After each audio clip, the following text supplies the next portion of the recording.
অন্তর্বর্তী বাজেটে ভাতা বৃদ্ধি, তবে আশাকর্মীরা তারা কি বলছেন? তারা মোটেই খুশি নন। বকেয়া মেটানোর দাবিতে আজ ফের একবার স্বাস্থ্য ভবন অভিযান করতে চলেছেন তারা। কর্মবিরতির কারণে আশাকর্মীদের হয়রানির অভিযোগ।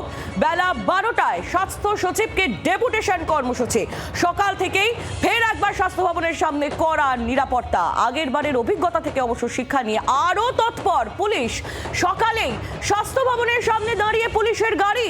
স্বাস্থ্য ভবনের সামনে দুদিকে রাস্তা সিল করে দেওয়া হয়েছে বলে খবর পাওয়া যাচ্ছে। আপনারা জানেন যে এর আগে একাধিকবার আশাকর্মীদের স্বাস্থ্য ভবন অভিযান নিয়ে রীতিমতো তুলকালাম পরিস্থিতির সৃষ্টি হয়। তাদের একাধিক দাবি আছে। তাদের দাবি ছিল মাতৃত্বকালীন ছুটি, তাদের এককালীন 5 লক্ষ টাকা যদি কর্তব্যরত অবস্থায় কেউ মারা যায় তাহলে সেই দাবিও তাদের ছিল। যে দুটি দাবি গতকাল বাজেটে মেনে নেওয়া হলেও তাদের যে মাসিক ভাতা 15,000 করার যে দাবিটা ছিল তা কিন্তু মানা হয়নি।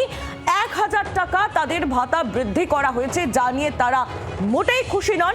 আর বকেয়া মেটানোর দাবিতে আজ ফের একবার তারা স্বাস্থ্য ভবন অভিযান করছেন। স্বাস্থ্য ভবনের সামনে থেকে আমাদের প্রতিনিধি অয়ন ঘোষাল আমাদের সঙ্গে সরাসরি রয়েছে। অয়ন, আজ সকাল থেকে স্বাস্থ্য ভবনের সামনে কি তৎপরতা এবং আশাকর্মীরা তারা ঠিক কোন কোন দাবি নিয়ে আজ স্বাস্থ্য ভবনে অভিযান করছেন?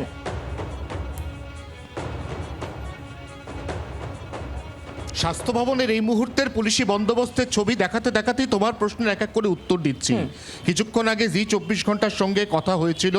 এই গোটা আন্দোলন তার ডাক যিনি দিয়েছেন ইসমত আরা খাতুন, তার সঙ্গে ইসমত আরা খাতুন আমাদের টেলিফোনে জানিয়েছেন আগের দিনের মতো অত ব্যাপক বা বড় আকারের আন্দোলন আজ তারা করতে চাইছেন না। গতকাল সদ্য রাজ্য বাজেটে আশা কর্মীদের জন্য মাসিক ভাতা বৃদ্ধি হয়েছে। অতএব আগের দিনের আন্দোলনে কোথাও না কোথাও একটা ইতিবাচক বার্তা রাজ্য সরকারের কাছে গেছে, যার জেরে রাজ্য সরকার তাদের ভাতা বাড়িয়েছে। এই অবস্থায় আন্দোলনকে যথাসম্ভব নমনীয় রেখে এখনও আলাপ আলোচনার পন্থায় বিশ্বাস করছেন আশা কর্মীরা।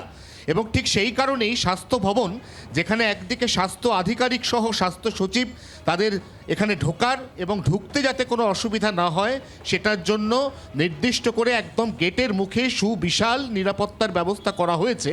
তেমনি ইসমত আরা খাতুনের পক্ষ থেকে জানানো হয়েছে তারা আজকে 12টা নাগাদ প্রায় 1,500 আশা কর্মী নিয়ে এখানে জমায়েত করবেন।